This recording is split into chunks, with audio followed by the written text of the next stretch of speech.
ஏய் ஸ்ரேயா, இங்க பாரு, எவனோ ஒருத்தன் பாலியில 40 வயசுல ரிட்டையர் ஆகி கோகனட் வாட்டர் குடிச்சிட்டு இருக்கான். நம்ம என்னடானா இங்க நாயர் கடையில அக்கௌண்ட்ல வந்து டீ குடிச்சிட்டு இருக்கோம். ஐயோ, எப்படின்னா 40 வயசுல ரிட்டையர் ஆறாங்க தெரியல. ஏன்னா எனக்கு யாராவது ஏர்லி ரிட்டையர்மெண்ட்னு சொன்னாலே என்னோட பேங்க் பேலன்ஸை பார்த்து பயந்து ஆப்பே க்ளோஸ் பண்ணிடுவேன். நம்மெல்லாம் வந்து வாழ்க்கை முழுக்க ஒர்க் பண்ணிட்டு இருக்க வேண்டியதுதான். நமக்கெல்லாம் எங்க ரிட்டையர்மெண்ட், எப்பவுமே வேலை வேலை வேலைன்னு தான் இருக்கு. எனக்கு இப்போலேருந்து ஒரு 20 வருஷத்துல ஒரு 50 லட்சமாவது இருந்தா எனக்கு லைஃப் செட்டில்டு. என்னோட குழந்தைக்கு ஒரு நல்ல எஜுகேஷன், ஒரு வீடு வாங்கி ஒரு நிம்மதியான ஒரு வாழ்க்கை, அது மட்டும் இருந்தா போதும். ஆனா அது கிடைக்கலன்னா கேம் ஓவர் தான். இது ஒரு நல்ல துவக்கம் தான். 50 லட்ச ரூபா உங்களை பணக்காரராக்காது, பட் கண்டிப்பாக உங்களுக்கு ஃபினான்ஷியல் இண்டிபெண்டன்ஸ் கொடுக்க முடியும். குட் நியூஸ் என்ன அப்படின்னு பார்த்தீங்கன்னா, ஒரு ஃபிக்ஸ்டு சேலரி மாதம் எடுத்தும் இந்த இலக்கு வந்து கண்டிப்பாகவே நம்மளால் ரீச் பண்ண முடியும், உங்களுக்கு ப்ராப்பரான பிளான் இருந்தால். இன்னைக்கோட காணொலியில் எப்படி அங்கே ரீச் பண்ணுறது ஃபிக்ஸ்ட் இன்கம்லன்னு பார்க்கலாம்.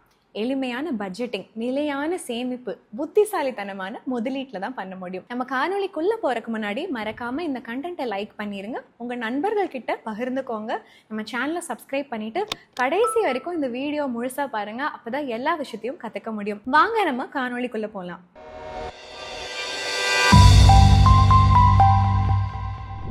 முதல் படி என்ன அப்படின்னு பார்த்தீங்கன்னா, நம்மளோட இலக்கு என்ன அப்படிங்கிறத புரிஞ்சுக்கிறது. இதோட காணொலியில் நம்ம வந்துட்டு நம்ம இலக்கு என்ன அப்படின்னு பார்த்துட்டு அதுக்கேற்ற மாதிரி தானே இந்த 50 லட்ச ரூபா கார்பஸ் பில் பண்ண முடியும். கரெக்டு தானேங்க? சரி, உண்மையான கேள்வி என்னென்னா எதுக்காகன்ட்டு. உங்களோட குழந்தையோட எஜுகேஷனுக்காகவா, உங்களோட கல்யாணத்துக்காகவா, இல்லை உங்களுடைய வீட்டு மனைக்கான டவுன் பேமெண்ட்டா, இல்லை ரிட்டையர்மெண்ட்காகவா அப்படின்னு நம்ம வந்து யோசித்து புரிஞ்சுக்கணும். ஏன்னா நம்மளோட பர்பஸ் என்னவோ அதை பொறுத்து தான் வந்து நம்மக்கிட்ட எவ்வளோ நேரம் இருக்குது இதை பில்டு பண்ணுறதுக்கு, நம்மளால் எவ்வளோ ரிஸ்க் எடுக்க முடியும், அப்புறம் எந்த முதலீடுகளில் வந்து நம்ம முதலீடு செய்யணும் அப்படிங்கிறத நம்ம தெளிவாக ஒரு அண்டர்ஸ்டாண்டிங்க்கு கொண்டு வர முடியும். கிளியராக பிளான் பண்ணி ஃபோக்கஸ்டாக இருந்தால் தான் ரியலிஸ்டிக்காக நம்மளால் வந்துட்டு முதலீடுகள் பண்ண முடியும். சரி, 2 கேசஸை இப்போ நம்ம கன்சிடர் பண்ணி பார்க்கலாம். மொதல் சினாரியோவில் நீங்கள் 5 வருஷத்தில் ஒரு கார் வாங்கலான்ட்டு இருக்கீங்கன்னு வச்சுக்கலாம். இன்னைக்கோட அந்த காஸ்ட்டு 12 லட்ச ரூபா ஒரு காருக்கு. பட் காரோட ப்ரைஸ் இந்தியாவில் 50% அதிகமாக இருக்குது கடந்த 5 வருடமாக. ஸோ 18 லட்சம் இருக்குன்னு நம்ம வச்சுக்கலாம்.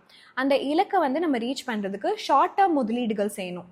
எதெல்லாம் லிக்விடாக இருக்கோ, ஸ்டேபிளாக இருக்கோ, லோ ரிஸ்காக இருக்கோ அதில், லைக் ரெக்கரிங் டெபாசிட், டெப்ட் மியூச்சுவல் ஃபண்ட்ஸ், இல்லைனா ஷார்ட் டேர்ம் பாண்ட்ஸ். பட் உங்களுடைய இலக்கு 20லேருந்து 30 வருஷம் கழிச்சு அப்படின்னா அப்ரோச்சே டிஃப்ரெண்ட்டாக இருக்கணும். ஸோ எக்ஸாம்பிள் 2வது கேஸ் பார்த்தோன்னா, ரிட்டையர்மெண்ட் 20 வருஷத்தில் பண்ணணும் அப்படின்னு சொல்லிட்டு நீங்கள் பிளான் பண்ணிக்கிங்கன்னு வச்சுக்கலாம். பேசிக் தம் ரூல் என்ன அப்படின்னு பார்த்தீங்கன்னா, ரிட்டையர்மெண்ட் பிளானிங்கில் நம்ம வந்து ஆனுவல் எக்ஸ்பென்ஸ் எவ்வளோ இருக்கோ அதுலேருந்து 20லேருந்து 25 டைம்ஸ் வந்துட்டு நம்ம அக்யூமுலேட் பண்ணணும். அதுதாங்க. ஸோ மந்த்லி எக்ஸ்பென்ஸ் 1 லட்ச ரூபா அப்படின்னா உங்களுக்கு 2.4 to 3 crores வேணும் 20 இயர்ஸில். அதாவது உங்களால் வந்துட்டு ஏர்லி ஆன் ரிஸ்க் இப்போ எடுத்துக்க முடியும். ஹையர் ரிட்டர்ன் ஆப்ஷன்ஸ், எக்விட்டிஸ், அது எல்லாத்துலேயும் வந்துட்டு இனிஷியல் ஸ்டேஜில் நம்ம வந்து முதலீடு செய்யலாம். கிராஜுவலாக நம்ம வந்து அந்த இலக்கை அப்ரோச் பண்ணும்போது சேஃபர் அசட்ஸ்க்கு போய்க்கலாம்.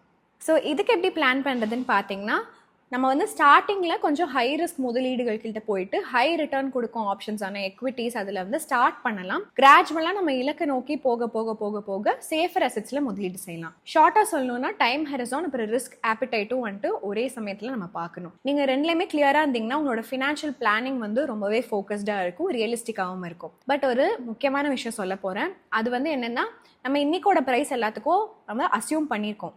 பட் ரியாலிட்டி என்னன்னா, ஒவ்வொரு நாளும் வந்துட்டு பணத்தோட வேல்யூ கம்மியாயிட்டே இருக்கு. கரெக்டுங்களா? இது பேர் என்ன சொல்லுவோம் அப்படின்னா பணவீக்கம் அப்படின்னு சொல்லுவோம். இன்னைக்கு ஒரு பொருளை ஒரு அமௌண்ட் கொடுத்து வாங்குறோம் அப்படின்னா அதுவே அடுத்த வருஷம் அந்த அமௌண்ட் கொடுத்தா அந்த பொருள் கிடைக்காது. அதுதான் பணவீக்கம். அது எப்படி உங்களோட முதலீடை இன்ஃப்ளூயன்ஸ் பண்ணுதுன்னு பார்க்கலாம். பணவீக்கத்தோட இம்பாக்ட் என்னன்னு பார்க்கலாம்.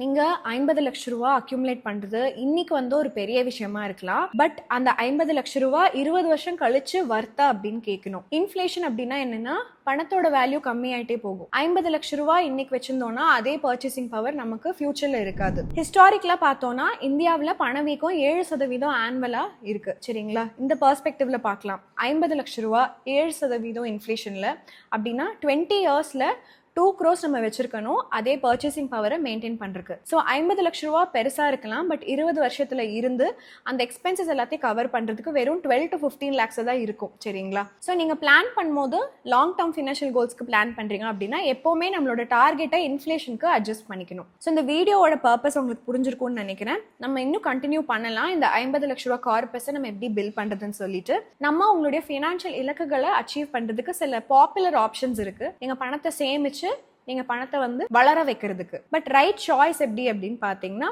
நம்ம வந்து எவ்வளோ ரிஸ்க் எடுக்க விருப்பப்படுறோன்ட்டு, நம்மளோட டாக்ஸ் பிளானிங் எப்படி இருக்குன்ட்டு, அதுக்கப்புறம் நம்மளோட இன்கம் ஸ்டேபிளாக இருக்கா அப்படிங்கிறது, இந்த 3 விஷயத்தை பார்த்துட்டு தான் சில ஆப்ஷன்ஸை பார்க்க முடியும். நம்ம ரொம்ப எல்லாருமே விரும்பி பண்ணுற ஒரு ஆப்ஷனை பார்க்கலாம். இப்போ மியூச்சுவல் ஃபண்ட்ஸ் தான் ரொம்ப வர்சடைலாகவும் பிகினர் ஃப்ரெண்ட்லியாகவும் இருக்கிற ஒரு ஆப்ஷன்.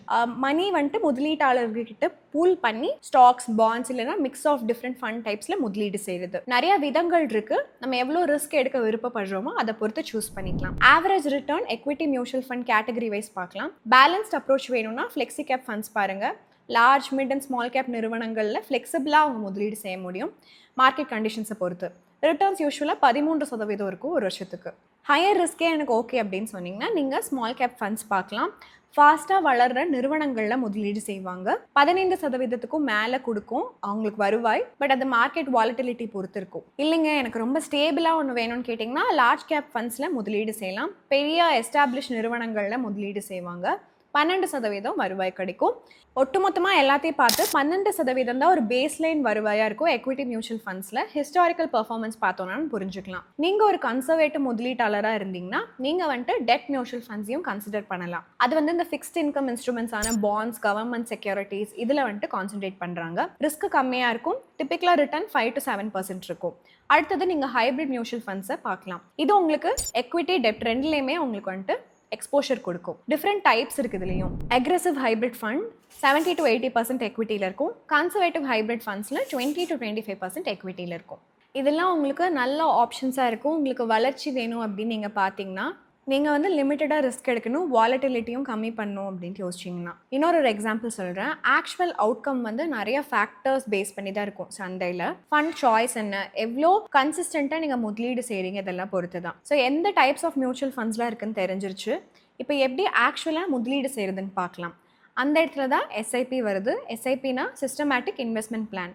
எஸ்ஐபி யூஸ் பண்ணி ஃபிக்ஸ்டாக ஒரு அமௌண்ட்டை ரெகுலராக ஒவ்வொரு மாதமும் முதலீடு செய்ய முடியும். பெஸ்ட் பார்ட் என்னென்னு பார்த்தீங்கன்னா வெறும் 500 ரூபாயில் கூட ஸ்டார்ட் பண்ணலாம். சிம்பிளாக ஆட்டோமேட்டிக்காக நடந்துகிட்டே இருக்கும். முதலீடு பண்ணணும் அப்படிங்கிற ஒரு ஹேபிட்டை பில்ட் பண்ணும். குயிக் எக்ஸாம்பிளாக எஸ்ஐபி எப்படி யூஸ் பண்ணலாம் எக்விட்டி ஃபண்ட்ஸில் முதலீடு செய்ய. உங்களுடைய டிசைட் கார்பஸ் 50 lakhsனா பார்க்கலாம். 30,000 ரூபா மாதத்துக்கு நீங்கள் சம்பாதிக்கிறீங்க. நீங்கள் வந்துட்டு 10 to 20% சேவ் பண்ணுறீங்க. ஸோ 3,000 to 6,000 rupees ஒவ்வொரு மாதமும் சேவ் பண்ணுறீங்க. ஒரு ஹியூஜ் டிஃப்ரென்ஸ் இருக்கும் ஓவர் டைம் பார்த்தோன்னா. ஒரு மிடில் கிரவுண்டில் பார்த்தோன்னா 5,000 ரூபா அப்படின்னு சொல்லிட்டு வச்சுக்கலாம். நம்ம டிஸ்கஸ் பண்ண மாதிரியே நீங்கள் எக்விட்டி மியூச்சுவல் ஃபண்ட்ஸு 12% ஆவரேஜாக ஆனுவல் வருவாய் கொடுக்குதுன்னு வச்சுக்கலாம். எஸ்ஐபி கால்குலேட்டர் யூஸ் பண்ணி கன்சிஸ்டண்ட்டாக 5,000 ரூபா ஒரு மாதத்துக்கு நீங்கள் முதலீடு செஞ்சிங்கன்னா 50 லட்ச ரூபா கார்பஸை 21 இயர்ஸில் ரீச் பண்ண முடியும். கண்டிப்பாக அந்த இலக்கை ரீச் பண்ணுறது வெறும் எஸ்ஐபி ஸ்டார்ட் பண்ணுறது மட்டும் கிடையாது. சில ஜென்ரல் ப்ராக்டிசஸும் இருக்குது. நிறைய லாங் டேர்ம் முதலீட்டாளர்கள் ஃபாலோ பண்ணுவாங்க நம்மளோட பிளான் ட்ராக்ல இருக்கான்னு பார்க்குறக்கு. முதல் விஷயம், எல்லாத்துலேயும் ஒரே சமயத்தில் முதலீடு செய்யாதீங்க. உங்களோட எக்விட்டி எக்ஸ்போஷரை கிராஜுவலாக இன்க்ரீஸ் பண்ணுங்கள் டைம் போக போக.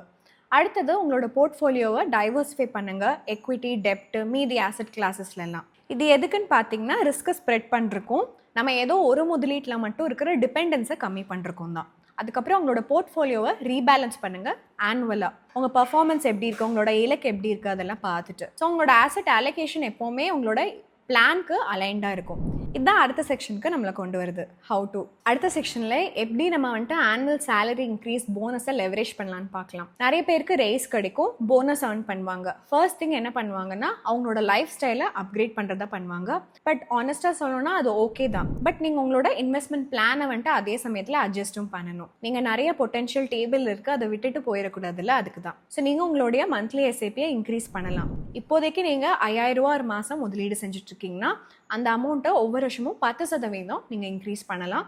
அப்போ உங்களோட இலக்கான 50 லட்சம் ரூபாயை 16 வருஷத்தில் ரீச் பண்ண முடியும். ஸோ ஹியூஜ் ஜம்ப் எதுவும் பண்ணாமல், சரிங்களா? ஸோ இதுதான் வந்துட்டு பவர் ஆஃப் க்ரோயிங் முதலீடுகள் அப்படின்னு நம்ம சொல்லலாம். உங்களோட இன்கம் க்ரோ ஆக முதலீடுகளும் க்ரோ பண்ணிக்கலாம். எஸ், ரேஸை என்ஜாய் பண்ணுங்கள், போனஸை செலிப்ரேட் பண்ணுங்கள். பட் முதலீடுகள்லையும் அதை வந்துட்டு நீங்கள் கண்டிப்பாக முதலீடு செய்யணும். நம்ம இந்த காணொலியோட எண்டுக்கு வந்துட்டோம். இன்னைக்கோட காணொலியில் 50 லட்ச ரூபா கார்பஸ் எப்படி பில்ட் பண்ணுறதுன்னு ஸ்டெப் பை ஸ்டெப்பாக பார்த்துருக்கோம். அது மட்டும் இல்லை, எப்படி நம்ம ஸ்மால் ஸ்மால் ஆக்ஷன்ஸ் எடுத்தோம்னா, அதாவது எஸ்ஐபியை ஒவ்வொரு வருஷமும் இன்க்ரீஸ் பண்ணுறதுனால நம்மளோட இலக்கை ஃபாஸ்ட்டாக ரீச் பண்ணிடலாங்கிறதையும் பார்த்துருக்கோம். இன்னைக்கோட காணொலி கிளியராக இருந்திருக்கும்னு நினைக்கிறேன். இந்த காணொலி உங்களோட எஜுகேஷனல் பர்பஸ்க்காக, இது எந்த ஃபினான்ஷியல் அட்வைஸும் கிடையாது.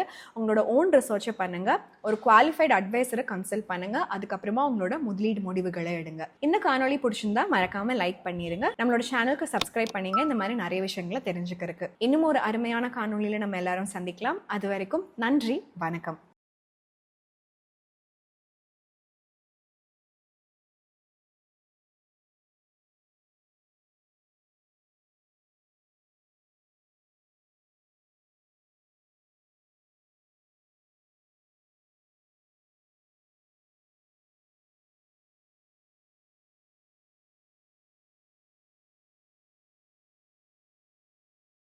Investment in securities market are subject to market risks. Read all the related documents carefully before investing. Please read the risk disclosure documents carefully before investing in equity shares, derivatives, mutual fund, and or other instruments traded on the stock exchanges.